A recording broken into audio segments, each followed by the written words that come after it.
আমাৰ দেশত ৰাম ৰাজ্য প্ৰতিষ্ঠা কৰিব লাগে। ৰাম ৰাজ্য মানে মৰ্যাদা পুৰুষোত্তম ভগৱান শ্ৰীৰামচন্দ্ৰ, যে সকলো মৰ্যাদাৰ অধিকাৰী প্ৰভু ৰামচন্দ্ৰ, তেওঁ যেনেকৈ শাসন প্ৰৱৰ্তন কৰিছিল, শাসন চলাইছিল, সেই শাসনৰ অন্য এটা নাম আছিল ৰাম ৰাজ্যৰ অন্য এটা নাম হ'ল সুশাসন ব্যৱস্থা, গুড গভৰ্নেন্স। সুশাসন, যাতে সকলো প্ৰজাই ন্যায় পায়, সকলো প্ৰজাই সুবিধা পায়, কোনো প্ৰজা যাতে অধিকাৰৰ পৰা বঞ্চিত নহয়, তাৰ কাৰণে ৰাম ৰাজ্যৰ সংকল্পনা, ৰাম ৰাজ্যৰ কল্পনা অৰ্থাৎ গুড গভৰ্নেন্স, সুশাসন।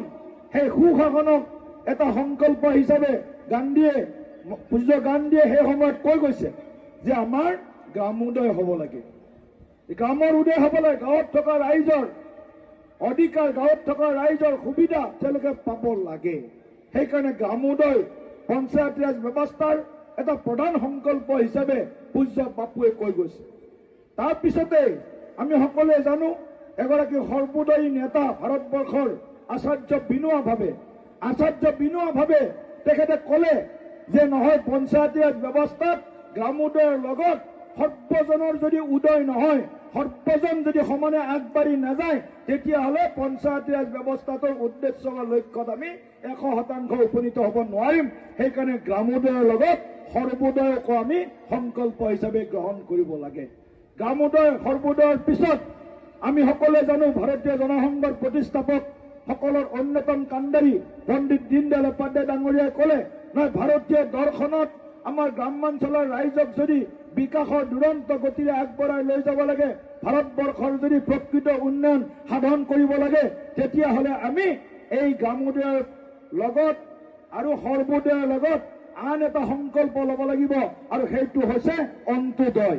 অৰ্থাৎ সমাজৰ আটাইতকৈ দুৰ্বল শ্ৰেণীৰ যিসকল লোক আছে, অৱহেলিত, শোষিত, বঞ্চিত, পিছপৰা, সেইসকল শ্ৰেণীৰ যিটো শাৰী, যিটো লাইন, সেই লাইনত থকা শেষৰজন ব্যক্তিৰ যাতে কল্যাণ সাধন কৰিব পৰা যায়, আটাইতকৈ দুখীয়া ব্যক্তিজনক যাতে আমি সমাজত মৰ্যাদা সহকাৰে জীয়াই থকাৰ সুযোগ দিব পাৰোঁ পঞ্চায়ত ৰাজ ব্যৱস্থাৰ জৰিয়তে। সেইকাৰণে দীনদয়াল উপাধ্যায় ডাঙৰীয়াই অন্ত্যোদয় নামেৰে আন এটা সংকল্প পঞ্চায়ত ৰাজ ব্যৱস্থাত ইয়াত সংযোজন ঘটালে।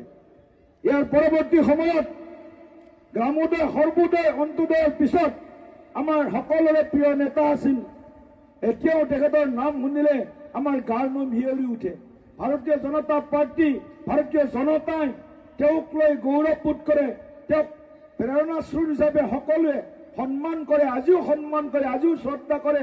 সেইজন অন্য কোনো নহয়, সেইজন ভাৰতবৰ্ষৰ প্ৰাক্তন প্ৰধানমন্ত্ৰী ভাৰত ৰত্ন অটল বিহাৰী বাজপেয়ী ডাঙৰীয়া। অটল বিহাৰী বাজপেয়ী ডাঙৰীয়াই ক'লে যে গ্ৰামোদয় হ'ব, সৰ্বোদয় হ'ব আৰু অন্ত্যোদয় হ'ব, কিন্তু ৰাষ্ট্ৰোদয় যদি নহয়, ৰাষ্ট্ৰখন যদি বিশ্বৰ বুকুত আগবাঢ়ি নাযায়, তেনেহ'লে ভাৰতবৰ্ষক দুখীয়া দেশ, দুৰ্বল দেশ বুলি হাঁহিব। গতিকে গ্ৰামোদয়, সৰ্বোদয়, অন্ত্যোদয় আৰু ৰাষ্ট্ৰোদয়ৰ যি চাৰিটা সংকল্প, সেই সংকল্পক সন্মুখত ৰাখি সেৱাৰ মনোভাৱেৰে গাঁৱত থকা ৰাইজক কাম কৰা, গাঁৱত থকা ৰাইজৰ বাবে সেৱা কৰাৰ লক্ষ্যৰে আমি এই পঞ্চায়ত নিৰ্বাচনত বিজেপি অগপ NDA হিচাপে অৱতীৰ্ণ হৈছো।